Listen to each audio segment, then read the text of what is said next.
وبركاته. الحمد لله نحمده ونستعينه ونستغفره ونعوذ بالله من شرور أنفسنا ومن سيئات أعمالنا، ومن يهده الله فلا مضل له ومن يضلله فلا هادي له، وأشهد أن لا إله إلا الله وحده لا شريك له، وأشهد أن محمدا عبده ورسوله. اللهم صل على محمد وعلى آل محمد كما صليت على إبراهيم وعلى آل إبراهيم إنك حميد مجيد.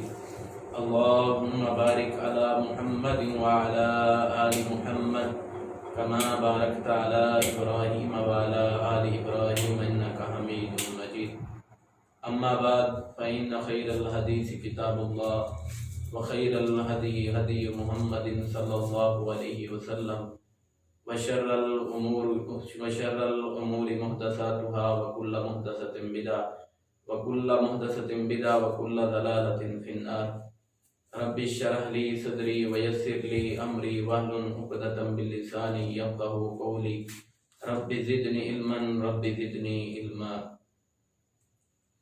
إنا أنزلناه في ليلة القدر وما أدراك ما ليلة القدر. قال النبي صلى الله عليه وسلم إنما الأعمال بالنيات.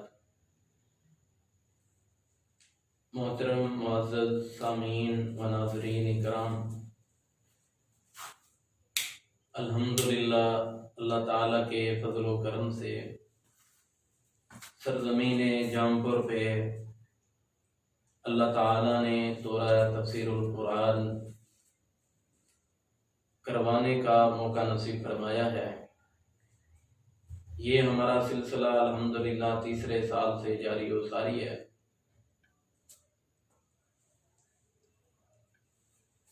میں سب سے پہلے آپ احباب سے یہ گزارش کرتا ہوں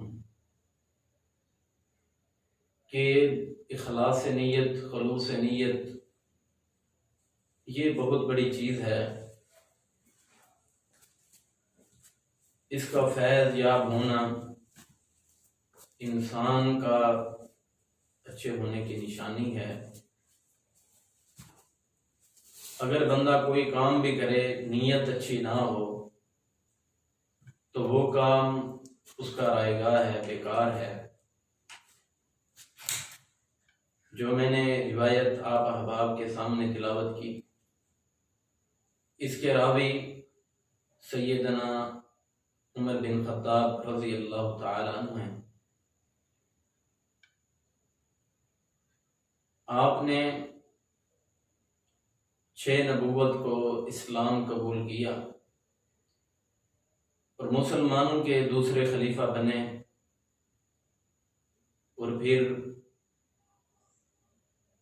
بیشتر غزوات کے اندر شرکت بھی کی، اور پھر آپ نے اپنی سلطنت میں نئے طریقے سے حکومت کو چلایا، آسان انداز سے. تو ہر طرف سیدنا عمر بن خطاب رضی اللہ تعالیٰ عنہ کے چرچے ہو گئے. اور پھر آپ نے عراق، حجاز، مصر اور دوسرے کئی ممالک بھی حضرت عمر بن خطاب رضی اللہ تعالیٰ عنہ نے فتح کیے. انما الاعمال بالنیات.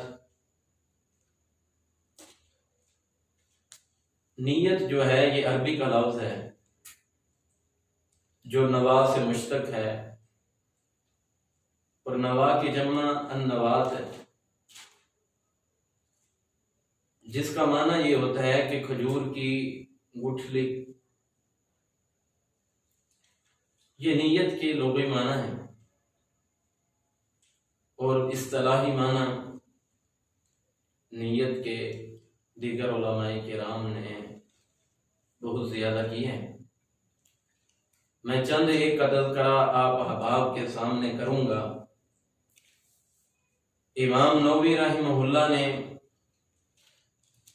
شرح مہذب جلد 1 صفحہ 168 کے اندر فرمایا فرض اور نفل کی نیت کرنا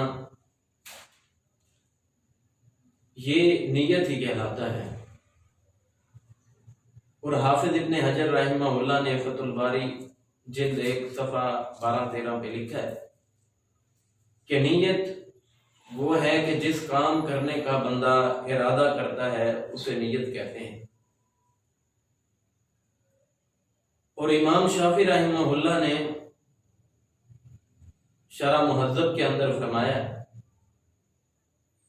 کہ انما الاعمال بالنیات، یہ علم کا ثلث حصہ ہے۔ یہ چھوٹی سی آیت، یہ چھوٹے چھوٹے الفاظ اور ان الفاظوں کا مرکب ایک بہت بڑی حیثیت رکھتا ہے۔ عبد الرحمن بن مہدی رحمہ اللہ فرماتے ہیں اگر میں کوئی کتاب کو لکھتا تو ہر اپنے کتاب کے اندر باب کو قائم کرتا اور ہر باب کے اندر سب سے پہلے میں انما الاعمال بالنیات کی حدیث کا ذکر کرتا۔ محدثین کے ہاں، سلف صالحین کے ہاں اس حدیث کا بڑا مقام ہے۔ اور دیکھیں صحیح البخاری کی ابتدا بھی انما الاعمال بالنیات سے ہوئی ہے۔ اور اسی طرح آپ جامع الصغیر کو دیکھیں، عمدۃ الاحکام کو دیکھیں اور نخبۃ الحدیث کو دیکھیں اور دیگر کتب جن کے ابتدائی محدثین کرام نے انما الاعمال بالنیات سے کیا ہے۔ صحیح بخاری اصح الکتب بعد کتاب اللہ کہ تمام حدیث کے مجموعے میں سب سے معتبر ترین کتاب صحیح البخاری ہے۔ محدثین کرام کا اس بات پہ اجماع ہے۔ تو انہوں نے بھی سب سے پہلے یہ روایت لا کے یہ پیغام ہمیں دیا ہے کہ جو بھی تم نیکی کا کام کرو تو اس سے پہلے اپنی نیت کو خالص کر لو۔ تو میں آپ احباب سے یہ گزارش کرتا ہوں کہ جس طرح سیدنا معاذ بن جبل رضی اللہ تعالی عنہ فرماتے ہیں کہ میں جب رات کو سوتا ہوں تو میرا سونا بھی عبادت ہے۔ پوچھا گیا کہ آپ کا رات کو سونا وہ کیسے عبادت بن سکتا ہے؟ فرمایا کہ میں رات کو اس غرض سے سوتا ہوں کہ میں صبح اٹھ کے اللہ تعالیٰ کے سامنے حاضر ہوں گا، تہجد کی نماز پڑھوں گا، اللہ کو راضی کروں گا۔ گویا کہ میرا رات کو سونا بھی اللہ کے ہاں عبادت ہوتا ہے۔ تو اس طرح کی زندگی گزاریں۔ میری آپ احباب سے یہ گزارش ہے کہ اصول حدیث، اصول تفسیر، دورہ تفسیر القرآن، یہ ایک بہت بڑا ذمہ داری بھی ہے اور اس کو حاصل کرنے والا ایک بہت بڑے مقام پہ بھی پہنچ جاتا ہے۔ تو اس سے پہلے کہ ہم اپنے دورہ تفسیر القرآن کا ابتدا کریں تو اس سے پہلے اپنی نیتوں کو خالص کر لیں۔ آپ کی نیت خالص ہو، نیت میں صرف اللہ کی رضا ہو۔ اللہ، یہ کتاب قرآن مجید میں صرف تیری رضا کے لیے اس کو سمجھنا چاہتا ہوں کہ اللہ اتنا مقدس، اتنا پیارا کلام جو آپ نے نازل فرمایا ہے، جو اتارا ہے، آخر اس میں پیغام کیا دینا چاہتے ہیں؟ تو اس سے پہلے آپ نیت کو خالص کر لیں۔ خصوصاً طلباء کرام اپنی نیت میں اخلاص پیدا کریں۔ علمی میدان میں اگر آگے آنا چاہتے ہیں تو اپنے دل کے اندر اخلاص کا مادہ پیدا کر لیں۔ اگر آپ کے پاس اخلاص نہیں ہے، آپ ڈھیروں لائبریریاں بھی یاد کر لیتے ہیں تو اس کا کوئی فائدہ نہیں ہوتا۔ میرے شیخ ولی کامل بقیت السلف حضرت مولانا عتیق اللہ سلفی حافظہ اللہ تعالی دامت برکاتہ العالیہ، میں ان کے پاس پڑھتا اور یہ بہت زیادہ سبق حاصل کیا ہے، تو وہ اپنی تربیت میں یہ چیز لازم قرار دیتے تھے، اور یہ تمام طلباء کرام کے سامنے بھی تمام طلباء کرام کو کہہ دیتے تھے کہ بیٹا اپنی نیتوں میں اخلاص پیدا کرو، یہ سندیں، یہ ڈگریاں، یہ کوئی چیز نہیں ہے، بلکہ علم کو حاصل کرو۔ اور پھر فرماتے اگر آپ ڈھیروں لائبریریاں، ڈھیروں کتابیں اپنے ذہن کے اندر ذہن نشین کر لیں، یاد کر لیں، اگر آپ کے پاس خلوص نیت نہیں ہے تو آپ کا علم حاصل کرنے کا کوئی فائدہ نہیں ہے۔ اس علم کو حاصل کرنے سے پہلے نیت کا خالص ہونا ضروری ہے۔ صحیح بخاری میں بھی روایت موجود ہے، مشہور روایت ہے، رسول اللہ صلی اللہ علیہ وآلہ وسلم نے فرمایا کہ کل قیامت کے دن 3 ایسے شخص ہوں گے جن کو سب سے پہلے جہنم میں ڈالا جائے گا۔ ان میں سے سب سے پہلا بندہ وہ ہوگا جو قاری قرآن ہے۔ اللہ تعالیٰ جب اس کو اپنے سامنے پیش کریں گے، فرمائیں گے اے میرے بندے تو کیا کما کے آیا ہے، تو کون سی نیکیاں کر کے آیا ہے، بتلا تو صحیح۔ یہ کہے گا تعلمنا القرآن وعلمتو، میں نے قرآن کو پڑھا اور میں نے آگے لوگوں تک پہنچا دیا، آگے لوگوں کو قرآن سکھایا بھی ہے۔ اللہ تعالیٰ فرمائیں گے کذبتا کذبتا، تو جھوٹ بولتا ہے، تو جھوٹ بولتا ہے۔ اللہ فرشتوں کو حکم دیں گے کہ اس کو پکڑو اور اوندھے منہ کر کے اس کو جہنم کی طرف دھکیل دو، اس کو جہنم کی طرف لے جاؤ۔ تو قرآن اس لیے پڑھتا تھا کہ لوگ تجھے واہ واہ کہیں، لوگ تجھے اچھا قاری کہیں، تیری آواز کو اچھا کہیں، تو اس لیے قرآن پڑھتا تھا، اس لیے خوبصورت انداز میں پڑھتا تھا، تو وہ تجھے اجر تیرا مل گیا، اب تیرے لیے جہنم۔ اللہ اکبر، ذرا غور کریں، اتنا بڑا علم اور اتنا شرف والا مقام کہ بندہ عالم ہو، قرآن کا قاری ہو، اور اس کے باوجود بھی جہنم میں چلا جائے، تو وجہ کیا ہے؟ ساری زندگی علم بھی حاصل کیا، لوگوں کو علم سکھلایا بھی صحیح، لیکن نیت صحیح نہیں ہے، تو نیت صحیح نہیں تو اجر کیا ملا ہے؟ اجر جہنم ملی۔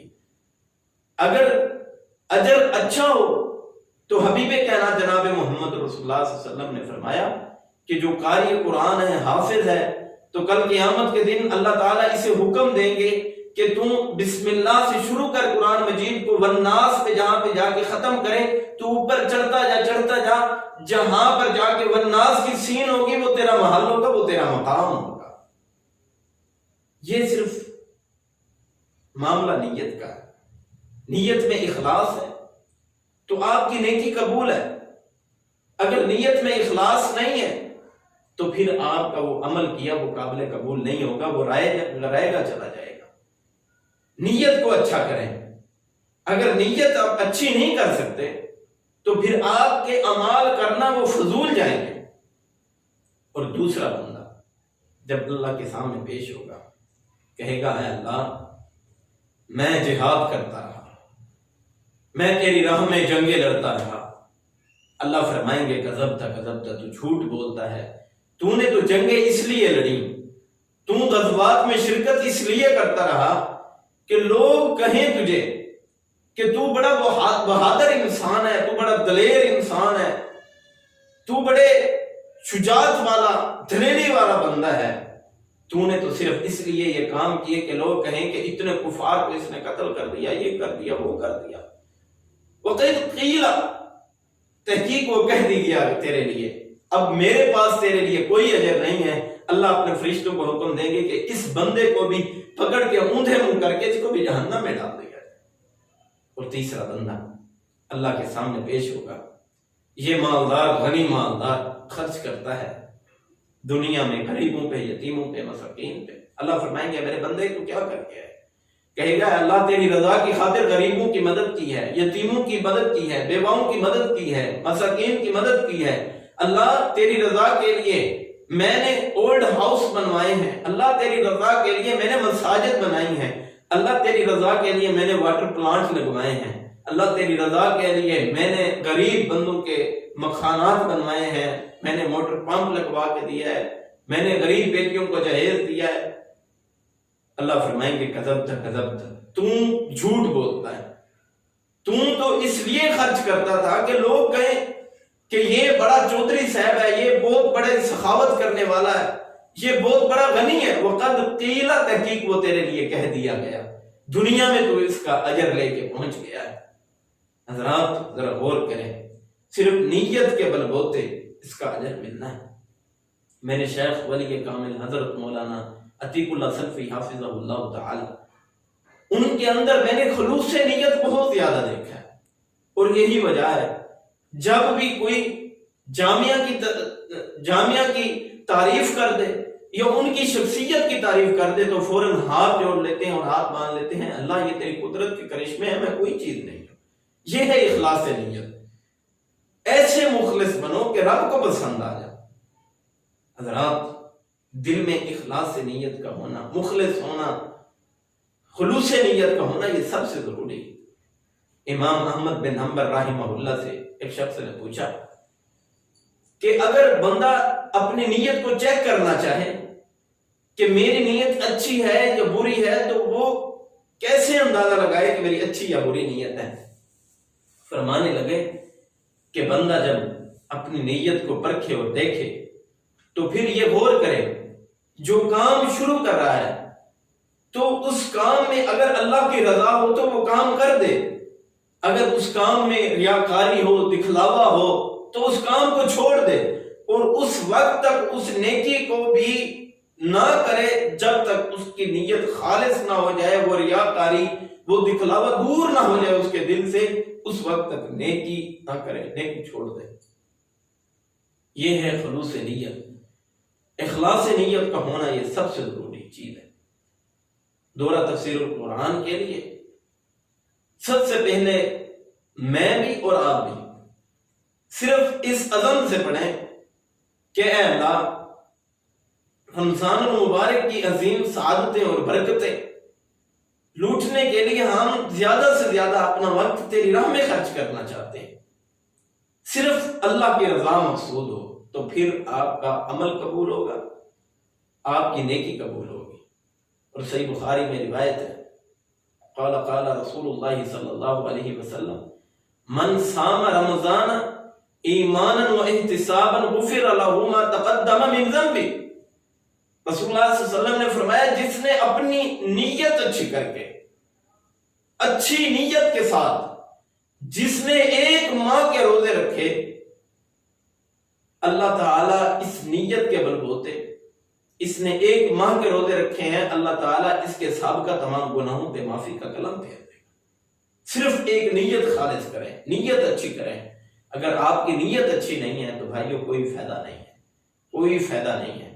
اپنی نیت میں اخلاص پیدا کریں، جتنا ہو سکے اپنی نیت کے اندر اخلاص پیدا کرو گے، اللہ تعالیٰ تمہیں برکتیں عطا فرماتا جائے گا۔ اور قیامت کے دن حصل ما فی الصدور، تمام کے سینوں کے رازوں کو کھول دیا جائے گا۔ نیکیاں کس لیے کرتے رہے، عبادتیں کس لیے کرتے رہے، زکوٰۃ صدقات و خیرات کس لیے دیتے رہے، آج تمام چیزیں سامنے آ جائیں گی۔ پھر ایسے نہ ہو اس دن کا پچھتاوا وہ ایسا پچھتاوا بنے کہ وہ جہنم کے لیے سبب بن جائے۔ حضرات اس دن کے لیے کوشش کرو، اس دن سے پہلے کوشش کرو کہ اپنی نیت میں اخلاص پیدا کر لو، خلوص نیت پیدا کر لو، اپنی نیت میں اخلاص پیدا کرو۔ انما الاعمال بالنیات، اپنے اعمال کا دار و مدار نیت پر رکھو۔ نماز پڑھنے جا رہے ہیں، دکھلاوے کے لیے نہ جائیں، روزہ رکھ لیں، دکھلاوے کے لیے نہ رکھیں، حج کے لیے جا رہے ہیں کہ لوگ مجھے حاجی صاحب کریں، نہ حج کریں۔ حضرات اپنی نیت میں اخلاص پیدا کریں۔ اللہ میں نماز پڑھنے جا رہا ہوں، اس غرض سے جا رہا ہوں، اللہ میں ہر قدم چلوں تو ہر قدم کے بدلے مجھے 1 نیکی عطا کر دے اور میرا 1 گناہ کو معاف فرما دے۔ رسول اللہ صلی اللہ علیہ وسلم کی حدیث ہے صحیح مسلم کے اندر، رسول اللہ صلی اللہ علیہ وسلم نے فرمایا کہ جو بندہ مسجد کی طرف آتا ہے اور مسجد کی طرف جب آتا ہے تو ہر قدم کے بدلے 1 نیکی لکھ دی جاتی ہے اور 1 گناہ معاف ہو جاتا ہے۔ اور ایک صحابی انصاری صحابی اللہ کے نبی کے پاس آئے اور فرمایا اللہ کے نبی جی میرا دل یہ چاہتا ہے کہ میرا گھر مسجد نبوی کے پاس ہو کہ میں مسجد کی خدمت کیا کروں، میں مسجد کے دیکھ بھال کیا کروں۔ فرمایا نہ، جب تو اپنے گھر سے دور کی طرف سے چل کے مسجد میں آتا ہے اللہ تجھے ہر ایک قدم کے بدلے میں ایک نیکی بھی عطا کر دیتے ہیں اور ایک گناہ کو بھی معاف فرما دیتے ہیں۔ اور جب یہ پتہ لگا صحابہ کرام نے درخواست کی اللہ کے نبی جی ہم آپ سے درخواست کرتے ہیں کہ آپ اللہ سے دعا کریں کہ اللہ تعالی ہمیں جس طرح ہم مساجد میں آتے ہیں تو اس طرح ہماری ایک نیکی لکھی جاتی ہے، ہر قدم پہ ایک گناہ معاف ہوتا ہے، جب ہم واپس بھی جائیں تو بھی ہمارے ایک نیکی لکھی جائے اور ایک گناہ معاف ہو جائے۔ اللہ تعالیٰ نے حضرت جبرائیل علیہ السلام کو بھیج دیا اور فرمایا کہ اے میرے پیارے ان تمام صحابہ کرام کو یہ حکم دے دو، یہ آرڈیننس جاری کر دو کہ اللہ تعالیٰ قیامت تک یہ قانون بنانے لگا ہے جو بندہ اپنی نیت کے اخلاص کے ساتھ، اچھی نیت کے ساتھ صرف مجھے راضی کرنے کے لیے مسجد کی طرف آتا ہے تو میں اس کے ہر قدم کے بدلے ایک نیکی بھی لکھ دیتا ہوں، ایک گناہ کو بھی معاف کر دیتا ہوں۔ اور جس طرح وہ چل کے جاتا ہے واپس تو اسی طرح اس کے ہر قدم پہ ایک نیکی بھی لکھی جاتی ہے اور ایک گناہ بھی معاف ہو جاتا ہے۔ شرح مسلم کے اندر امام نووی رحمہ اللہ حاشیے کے اندر لکھتے اور فرماتے ہیں جب تم مساجد کی طرف آیا کرو تو ایسا ایسا چل کے آیا کرو، تیز نہ دوڑ کے آیا کرو، ایسا ایسا چل کے آؤ گے تو تمہارے ہر قدم کے بدلے ایک نیکی لکھی جائے گی اور ایک گناہ معاف ہو جائے گا۔ امام ابن حبان رحمہ اللہ فرماتے ہیں بندے نے نماز پڑھی اور نماز پڑھنے کے بعد کسی بازار میں چلا گیا خرید و فروخت کرنے کے لیے، پھر ادھر کام پڑا، یہ جتنا بھی چکر لگاتا رہا پھر اپنے گھر میں جب تک واپس نہیں پلٹتا اور جتنے قدم یہ چلتا ہے اللہ تعالیٰ اسے ہر قدم کے بدلے ایک نیکی عطا کرتے ہیں اور ایک گناہ معاف کر دیتے ہیں، صرف ایک نیت اچھی کرنے کی وجہ سے، صرف خلوص نیت کی وجہ سے اللہ کتنا اجر عطا کرتے ہیں۔ حضرات ایسے نہ ہو کہ کل قیامت کے دن پھر ہمیں پچھتانا پڑ جائے، کل قیامت کے دن کا پچھتاوا پھر ہمیں ایسا نہ ہو کہ ناکامی اور نامرادی کی طرف لے کے چلا جائے۔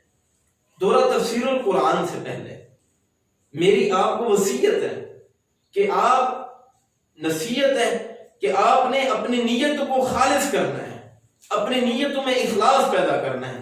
اللہ ہم جتنا وقت بھی بیٹھیں اللہ تیرے قرآن کے ساتھ ہم مخلص ہو کے بیٹھیں گے اور توجہ سے سنیں گے، انہماک سے سنیں گے اور جو سنیں گے اس پہ عمل بھی کریں گے۔ حضرت محمد رسول اللہ صلی اللہ علیہ وآلہ وسلم کے صحابہ کرام ان کی نیتیں دیکھیں، فَإِنْ آمَنُوا بِمِثْلِ مَا آمَنْتُمْ بِهِ فَقَدِ اهْتَدَوْا، ایمان اس طرح لاؤ جس طرح صحابہ کرام لائے۔ ان کی نیتیں دیکھیں کہ جو صحابہ کرام نئے اسلام کے اندر داخل ہو رہے ہیں، فرمایا آقا جی میری چار بیویاں ہیں، میں ایسے کرتا ہوں کہ 2 کو طلاق دیتا ہوں، 2 صحابہ کرام میں آپ ان کی شادی کر دیں، 2 اپنے پاس رکھ لیتا ہوں۔ اللہ کے نبی جی میری اتنی زمین ہے، اتنی زمین آدھی مجھے دے دیں، آدھی فلان صحابی کو دے دیں، جس کو مرضی چاہے دے دیں۔ ان کے دل کے اندر خلوص نیت ہے صرف جنت کو حاصل کرنے کی۔ حضرات ایسی نیت پیدا کریں گے دنیا میں بھی بہتری ملے گی اور آخرت میں بھی بہتری ملے گی۔ اور رسول اللہ صلی اللہ علیہ وسلم کا طریقہ کار کیا تھا؟ رسول اللہ صلی اللہ علیہ وسلم ہر وقت یہ دعا کرتے ان تجعل القرآن ربیع قلبی ونور صدری، اے اللہ ان تجعل القرآن ربیع قلبی، اے اللہ تو میرے دل کو ربی کی طرح بنا دے۔ ربی کہتے ہیں موسم بہار کو، یعنی کہ دل کی بنجر زمین آباد ہو جائے۔ ان تجعل القرآن، قرآن کے ذریعے میرے دل کی بنجر زمین آباد ہو قرآن کے ذریعے۔ آپ بھی اس دعا کو کثرت کے ساتھ پڑھا کریں تاکہ دل کے اندر قرآن کی شمع ابھرے۔ حضرات جس وقت دل قرآن کے ساتھ نور ہو جاتا ہے، دل کے اندر جس وقت یہ قرآن کی روشنی آ جاتی ہے تو پھر دل کی تمام کجاوتیں، دل کی تمام تنگیاں، دل کی تمام پریشانیاں اللہ تعالیٰ اپنی رحمت کے ساتھ ہی دور فرما دیتے ہیں۔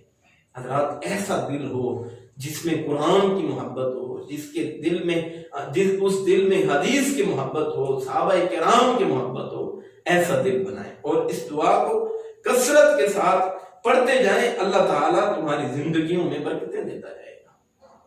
اور دوسری بات، یہ تفسیر القرآن المجید کا دورہ یہ کوئی آسان کام نہیں ہے، یہ ایک بہت بھاری بھرکم کام ہے۔ اور مجھ جیسا نکما طالب علم اور گنہگار طالب علم، اللہ توفیق دے، اللہ کی توفیق کے ساتھ میں محنت کروں اور اپنا پیغام آپ تک پہنچاؤں۔ یہ میرے بس کی بات نہیں ہے، اللہ اپنی رحمت کا نزول فرما دے۔ قرآن کی تفسیر کو بیان کرنا یہ کوئی آسان کام نہیں۔ سیدنا ابوبکر صدیق رضی اللہ تعالیٰ عنہ کے دورہ خلافت میں جب صحابہ کرام جنگوں پہ گئے، کوئی صحابہ کرام شہید ہو گئے، کوئی دعوت و تبلیغ کے لیے وہاں قافلہ جا رہا ہے، کوئی فلاں جگہ پہ قافلہ جا رہا ہے، تو اس طرح قافلے دور دور تک پھیلنے لگ گئے اور چلتے چلے گئے۔ جب صحابہ کرام فوت ہونے لگ گئے، شہید ہونے لگ گئے، اللہ کو پیارے ہونے لگ گئے، تو پھر سیدنا ابوبکر صدیق رضی اللہ تعالیٰ عنہ کے دل کے اندر یہ خیال پیدا ہوا، کہیں یہ نہ ہو جائے کہ صحابہ کرام نے قرآن تو محفوظ کیا ہے، کسی نے پتھروں کے اوپر لکھ لیا ہے، کسی نے پتوں کے اوپر لکھ لیا ہے، لوگ صحابہ کرام نے اپنے سینوں کے اندر تو جمع کیا ہوا ہے، ایسے نہ ہو جائے کہ صحابہ کرام ختم ہو جائے اور قرآن بھی ختم ہو جائے۔ تو حضرت سیدنا ابوبکر صدیق رضی اللہ تعالیٰ عنہ نے سیدنا زید بن ثابت رضی اللہ تعالیٰ عنہ کو فرمایا، آپ کی یہ ڈیوٹی ہے، آپ کے ذمے یہ میرا کام ہے کہ آپ نے تمام صحابہ کرام سے قرآن کو ایک جگہ پہ لے کے اکٹھا کرنا ہے، جمع کرنا ہے۔ حضرت سیدنا زید بن ثابت رضی اللہ تعالیٰ عنہ فرماتے ہیں، اے امیر المؤمنین حضرت ابوبکر صدیق رضی اللہ تعالیٰ عنہ، اگر آپ مجھے یہ ذمہ داری دیتے کہ ایک بہت بڑا پہاڑ ہو، اس میں پہاڑ کو اٹھا کے اپنے کندھوں پہ اٹھا کے دوسری جانب رکھ دوں، میرے لیے یہ ایک آسان کام ہے اور یہ مشکل کام آپ نے میرے سپرد کر دیا ہے۔ حضرات، یہ اس قدر مشکل کام ہے، قرآن کی تفسیر کرنا یہ کوئی معمولی کام نہیں، اور اس کو سیکھنا، اور جو اس کو سیکھے اس کے لیے اجر کیا ہے۔ اللہ تعالیٰ کے حبیب جناب محمد رسول اللہ صلی اللہ علیہ وسلم نے فرمایا، الف لام میم، الف حرف ولام حرف ومیم حرف، فرمایا الف بھی حرف ہے اور لام بھی حرف ہے، میم بھی حرف ہے۔ جو الف لام میم پڑھتا تلاوت کرتا ہے، اللہ تعالیٰ اسے 30 نیکیاں عطا کر دیتے ہیں، اور پھر جو بندہ اس کو سمجھ کے پڑھے تو اس کے لیے کیا مقام ہوگا۔ ایک ڈاکٹر ہے، تمام کتب کا ڈھیر ہو، لائبریریاں ہوں ان کے پاس، پڑھتا چلا جائے، کوئی پریکٹیکل نہ ہو، تو اسے یہ تمام کتابیں فائدہ دیں گی؟ نہیں فائدہ دیں گی۔ جب تک پریکٹیکل نہ ہوگا، جب تک مشاہدہ نہ ہوگا، اس وقت تک اسے یہ کتابیں فائدہ نہیں دے سکتی۔ جب تک یہ انہیں سمجھ کے نہ پڑے گا، جب تک یہ ان کا تجربہ نہ کرے گا اپنی زندگی کے اندر، تو اس وقت تک اسے کوئی چیز بھی یہ کتابوں کا پڑھنا فائدہ نہیں دے گا۔ حضرات، قرآن مجید کو بھی اس حرف سے پڑھیں کہ آپ کو یہ فائدہ دے، آپ کے لیے یہ رحمت اور برکت کے نزول کا یہ سبب بن جائے۔ حضرت ابو عبد الرحمن السلمی رحمہ اللہ فرماتے ہیں، تابعی ہیں، کہ ہمارے شیخ سیدنا حضرت عثمان غنی رضی اللہ تعالیٰ عنہ اور حضرت سیدنا عبداللہ بن مسعود رضی اللہ تعالیٰ عنہ، ہم نے ان سے قرآن کو سیکھا، تو یہ فرماتے ہیں کہ تعلمنا القرآن والعلم والعمل جميعا، کہ ہم نے اللہ کے حبیب جناب محمد رسول اللہ صلی اللہ علیہ وسلم سے قرآن کو بھی سیکھا ہے، اور قرآن کو سیکھنے کے ساتھ، اس علم کو سیکھنے کے ساتھ ہم نے عمل کرنا بھی اکٹھے سیکھا ہے۔ اور سیدنا جابر رضی اللہ تعالیٰ عنہ فرماتے ہیں، صحیح مسلم کے اندر روایت ہے، کہ ہم رسول اللہ صلی اللہ علیہ وسلم جو بات بتلاتے اس کے بعد ہم آپ کو دیکھتے کہ آپ کیسے کرتے ہیں، تو ہم بھی پھر ویسے کرنے کی کوشش کیا کرتے تھے۔ حضرات، یہ ہے تڑپ، یہ ہے تمنا، یہ ہے محبت رسول، یہ ہے الفت رسول۔ ایسی محبت کو پیدا کرو اپنے سینوں کے اندر، تو پھر کامیابی ملے گی، تو پھر برکات ملے گی۔ رسول اللہ صلی اللہ علیہ وسلم نے فرمایا، سورۃ بقرہ اور سورۃ آل عمران کی تلاوت کیا کرو۔ اقرأوا الزہراوین، زہراوین قرآن کی 2 سورتیں ہیں، سورۃ بقرہ اور سورۃ آل عمران، ان کی تلاوت کیا کرو۔ جب تم اس کی تلاوت کرو گے قیامت کے دن یہ اللہ تعالیٰ کے سامنے جب تم پیش ہو گئے تو یہ جھگڑا کریں گی اللہ تعالیٰ سے اور کہیں گی اللہ مہربانی کر کے ان کو جنت میں جگہ عطا فرما دے. تو اللہ تعالیٰ ان صورتوں کی یہ سفارش کو قبول کر کے اللہ تعالیٰ اس بندے کو جنت میں اعلیٰ مقام عطا فرما دے. تو اقرأ زہروین کی تلاوت کرو، اپنے گھروں میں تلاوت کرو.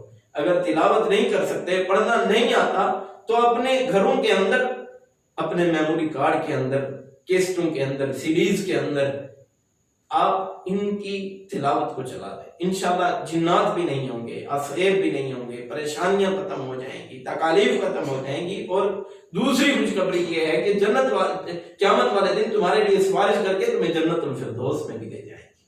2 صورتیں ہیں، بڑی نرالی ہیں، تلاوت کریں اس کی. یہ قرآن بڑا نرالا ہے، یہ بڑی مقدس والی کلام ہے. اگر تم اس کی تلاوت اچھے طریقے سے، آسان طریقے سے کرو گے، اللہ تعالیٰ تمہاری زندگیوں میں برکتیں عطا فرما دے. صحیح مسلم کے اندر روایت موجود ہے کہ ایک عورت جو کہ مسلمان نہیں ہے، جس نے ایک کتے کو پانی پلایا ہے، ایک کتے کو پانی پلانے کی وجہ سے وہاں پہ اب کوئی دوسرا شخص موجود نہیں ہے. اس نے اپنے دوپٹے کو ایک جوتی کے ساتھ باندھا اور کنویں سے پانی نکال کے کتے کو پلانا شروع کر دیا. اللہ اکبر. اللہ کو صرف اس کا یہی عمل قبول ہوا کہ وہاں پہ دوسرا تیسرا شخص اس کو دیکھنے والا موجود نہیں تھا. یا یہ کتا تھا، یا یہ بندی اللہ کی تھی، یا وہ رحمان اس کو دیکھ رہا تھا. اللہ تعالیٰ نے اس کتے کو پانی پلانے کی برکت کی وجہ سے اللہ تعالیٰ نے اتنی برکت دی کہ اللہ تعالیٰ نے پہلا انعام یہ کیا کہ اللہ تعالیٰ نے اس کے سابقہ تمام گناہوں کو معاف کر دیا. اور دوسرا انعام یہ کیا کہ اللہ تعالیٰ نے اس کی اگلی زندگی کو منہج تقویٰ پہ قائم کر دیا. حضرات، یہ ہیں وہ لوگ جن کے دل میں اخلاص ہے، نیت اچھی ہے، خلوص نیت ہے. اور رسول اللہ صلی اللہ علیہ وسلم نے فرمایا، جو بندہ، صحیح بخاری میں روایت ہے، جو بندہ خلوص نیت کے ساتھ اگر اپنی بیوی کو ایک لقمہ بھی کھلاتا ہے، اللہ تعالیٰ اس لقمے کے بدلے بھی اس بندے کو اجر عطا فرماتے ہیں. صحابہ کرام نے پوچھا، اللہ کے نبی جی کیسا اجر؟ بیوی کو کھلانا بھی اجر بن گیا ہے؟ فرمایا ہاں، بیوی کو کھلانا بھی اجر ہے. اگر یہ خالص نیت کے لیے، اخلاص کے ساتھ، نیت اچھی کے ساتھ اپنی بیوی کو لقمہ کھلائے گا، اللہ اس لقمے کی برکت کی وجہ سے اللہ تعالیٰ اس کو جنت میں، اس کو خلوص نیت کی وجہ سے، اس کے نیت کی اچھے ہونے کی وجہ سے اللہ تعالیٰ اس کو یہ انعام عطا فرما دیں گے. اور سورۃ النمل کو دیکھیں کہ اللہ تعالیٰ نے اس سورت کا نام کیوں رکھا ہے کہ ایک چونٹی ہے. ایک چونٹی کی وجہ سے، ایک چونٹی ہے. حضرت سیدنا سلیمان علیہ السلام کا ادھر لشکر آ رہا ہے. سیدنا سلیمان علیہ السلام کا لشکر ہے اور آ رہا ہے. ایک چونٹی نے کہا کہ اندر چلی جاؤ، اپنی بلوں کے اندر داخل ہو جاؤ، کہیں یہ نہ ہو کہ یہ تمام لشکر تمہیں روم کے چلا جائے. صرف اس کے دوسروں کے ساتھ مخلص اور اچھی نیت اور اچھی سوچ کی وجہ سے اللہ تعالیٰ نے سیدنا سلیمان علیہ السلام کے لشکر کو بھی روکا اور ان چونٹی کی اس نیت کو ایسے قبول کرتے ہوئے اللہ نے اپنے کلام پاک میں ایک سورت کا نام ہی سورۃ نمل رکھوا دیا ہے. نیت اچھی کریں، نیت کے اندر اخلاص پیدا کریں. اگر نیت اچھی نہیں ہے تو دنیا بھی برباد، آخرت بھی برباد ہو جائے گی. ایک مصر کے شیخ درس دے رہے ہیں. ایک شخص کھڑا ہوا اور کہا کہ میری ماں بہت زیادہ بیمار تھی، ایسے وارڈ کے اندر چلی گئی تھی کہ ان کا بچنا ناممکن ہو گیا تھا. میں اپنے گھر آیا ہوا تھا، تو جب میں اپنے گھر پر تھا تو میں اپنے گھر سے نکلا، اپنی والدہ کے پاس جانے ہی لگا تھا کہ میں نے دیکھا کہ ایک بلی کی ٹانگ ٹوٹی ہوئی ہے. تو میں نے اس بلی کو اپنے گھر میں لا کے اس کو دودھ پلایا اور پلانے کے بعد وہ تھوڑی بشاش ہو گئی. پھر میں اپنی والدہ کے پاس گیا اور میں نے اپنی والدہ کے پاس جب گیا تو میں نے ڈاکٹروں سے پوچھا میری والدہ اس وارڈ کے اندر تھی، تو وہاں میری والدہ نہیں ہے. تو کہا کہ آپ کی والدہ پہلے سے زیادہ صحت یاب ہو گئی ہیں، وہ اور وارڈ میں اب منتقل کر دی گئی ہیں. بیٹے کو آتے دیکھ کے ماں نے کہا بیٹے بتلا تو عمل کیا کر کے آیا ہے؟ کہنے لگی کہ مجھے خواب میں یہ اللہ تعالیٰ نے دکھلایا ہے کہ میرے بیٹے نے ایک بلی کے بچے کو، ایک بلی کو دودھ پلایا ہے، اس بلی نے میرے لیے دعا کی ہے اللہ اس کی ماں کو شفا یاب کر دے۔ اللہ نے اس بلی کی اس دعا کو قبول کرتے ہوئے مجھے صحت عطا کر دیا، میں ہوش کے اندر آ گئی ہوں۔ یہ ہے خلوص نیت، جانوروں سے بھی نرمی۔ اگر اچھی نیت کے ساتھ تم اگر ایک بلی کو دودھ پلا دو تو اللہ تعالیٰ اتنی نعمت کے ساتھ مالا مال کرا دیں کہ تمہاری والدہ کو بھی صحت یاب کر دیں۔ حضرات، عبد المالک مجاہد حافظہ اللہ تعالی دارالسلام کے بہت بڑے مصنف ہیں، انہوں نے یہ واقعہ لکھا ہے۔ کہتے ہیں کہ میں ایک دفعہ سعودی عرب میں گیا تو مجھے ایک شیخ عبداللہ ملے، تو میں نے ان کے ساتھ بات چیت شروع کی، اور بات چیت شروع کرتے کرتے انہوں نے بتلایا کہ میں جب ڈگری لے کے اپنے گھر میں آیا، جب اسناد لے کے اپنے گھر کے اندر آیا تو میری والدہ نے وہ اسناد دیکھتی خوش ہوئی، آنکھوں سے آنسو بہائے اور وہ فوت ہو گئی، اللہ کو پیاری ہو گئی۔ تو میں نے اس دن سے عزم کیا کہ میں اپنی تنخواہ کو 3 حصوں میں تقسیم کروں گا۔ پہلا حصہ میں اپنی ماں کے لیے وقف کروں گا، اور دوسرا حصہ اپنی اولاد کے لیے، اپنی بیوی بچوں کے لیے وقف کروں گا، اور تیسرا اپنے کاروبار کو مزید بڑھانے کے لیے ان میں کام میں صرف کروں گا۔ تو یہ انہوں نے طے کر لی بات۔ جب انہوں نے یہ بات طے کی تو فرماتے ہیں کہ آج تک میں نے صرف پاکستان کی مملکت کے اندر 100 مساجد اپنی ماں کے نام سے بنا دی۔ اور آگے سوچنے والی بات کیا ہے، ایک دن ایک مسجد کے اندر شیخ عبداللہ گئے اور جا کے بیٹھے ہوئے ہیں اور دیکھ رہے ہیں کہ ایک کولر لگا ہوا ہے، لوگ ادھر سے آ کے پانی بھر کے جا رہے ہیں اور یہ کہتے ہیں کہ کہیں یہ میری ماں کے نام سے کولر لگا ہوتا کہ میری ماں کو کتنا اجر ملتا، مجھے کتنا اجر ملتا۔ تو نماز پڑھنے کے بعد فارغ ہوئے، کہنے لگے دیکھوں تو صحیح یہ کس خوش نصیب کا کولر لگا ہوا ہے، کس کا نام لکھا ہوا ہے۔ تو جب کولر کے پاس گئے اور دیکھا کہ یہاں پہ تو نام اسی کا شیخ عبداللہ کا لکھا ہوا ہے، تو رونے لگے، پریشان ہو گئے، یہ میرے نام سے کیسے کولر لگا ہوا ہے؟ تو مسجد کے مؤذن کو بلایا، کہا کہ یہ کولر کس نے لگوایا ہے؟ کہا کہ یہ آپ کے بیٹے نے کولر لگوایا ہے۔ جلدی جلدی اپنی کار کے اندر بیٹھے اور اپنے گھر چلے گئے، اور گھر میں جب پہنچے کہا کہ بیٹا بتلاؤ فلاں مسجد کے اندر تم نے میرے نام سے کولر لگوایا ہے؟ کہا ابا جان ہاں میں نے آپ کے نام سے کولر لگوایا ہے۔ اب دیکھیں کہ نیت کا اجر کس طرح زندگی میں اللہ دکھلانا چاہتے ہیں کہ ادھر یہ اپنی ماں کے ساتھ مخلص ہوا ہے، ادھر بیٹا اپنے باپ کے ساتھ مخلص ہو گیا ہے۔ حضرات کہتے ہیں بیٹا ابا جان اب تک میں نے میٹرک کا امتحان دیا ہے تو آپ مجھے 10 روپے خرچی دیتے تھے، میں ان رقم کو جمع کرتا رہا ہوں اور اتنی رقم میرے پاس ہو گئی تھی کہ میں اپنے والد کے لیے ایک میں نے کولر لگوا دیا ہے۔ کہنے لگا بیٹا ابا جان آپ اپنی والدہ کے لیے، آپ اپنی والدہ کو اتنے مقام پہ فیض کرنے کے لیے اتنی محبت اور اتنا آپ ان کے ساتھ اچھی نیت کے ساتھ، آپ اتنے خلوص کے ساتھ ان سے اتنی محبت کرتے ہیں تو آپ ان کے لیے پاکستان میں 100 مساجد بنا سکتے ہیں، کیا میں اپنے ایک باپ کے لیے ایک کولر بھی نہیں لگوا سکتا؟ حضرات اللہ تعالیٰ اسی طرح دنیا میں اجر دکھلاتے ہیں، دنیا میں ان لوگوں کو مقام دکھلاتے ہیں کہ تم نے اپنی نیت کو اچھا کیا ہے تو اللہ تعالیٰ اس نیت کے بلبوتے تمہاری دنیا بھی بہتر کر دے گا، تمہاری آخرت بھی بہتر کر دے گا۔ حضرات صحیح بخاری کے اندر روایت موجود ہے، جناب محمد رسول اللہ صلی اللہ علیہ وآلہ وسلم نے فرمایا کہ جو بندہ جس غرض سے ہجرت کرے گا اسے وہی اجر دیا جائے گا۔